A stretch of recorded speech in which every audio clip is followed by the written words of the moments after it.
The second part of our course consists of 4 modules where we consider our limits as thinkers and our responsibility to make the best decisions that we can in spite of these limits. So we managed to reason pretty well about a broad range of things. However, we have some powerful psychological tendencies to make systematic errors in reasoning, and it's important that we know a little bit about how these tendencies affect us.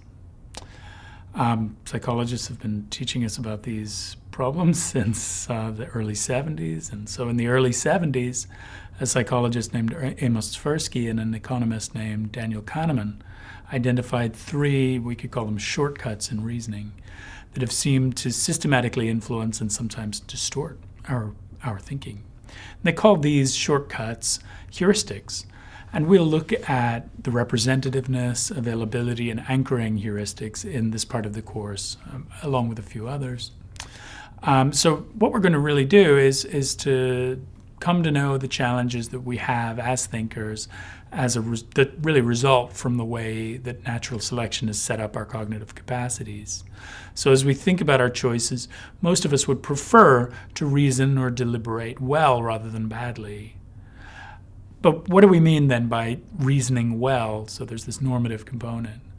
To reason well is to follow logical principles and to consider evidence carefully and to take appropriate care with our judgments with respect to important matters involving harms to ourselves and others.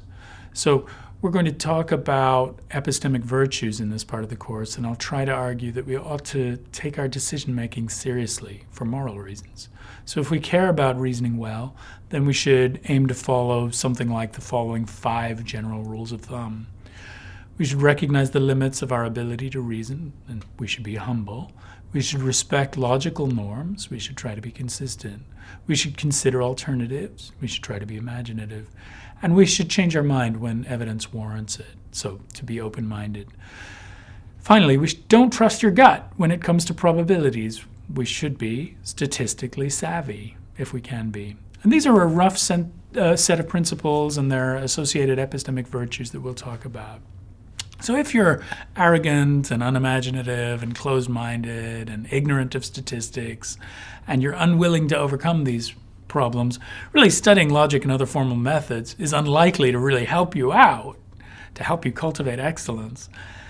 However, few of us are willing to wallow in our epistemic vices, given the possibility of improvement. And most of us recognize that we're limited in a variety of ways.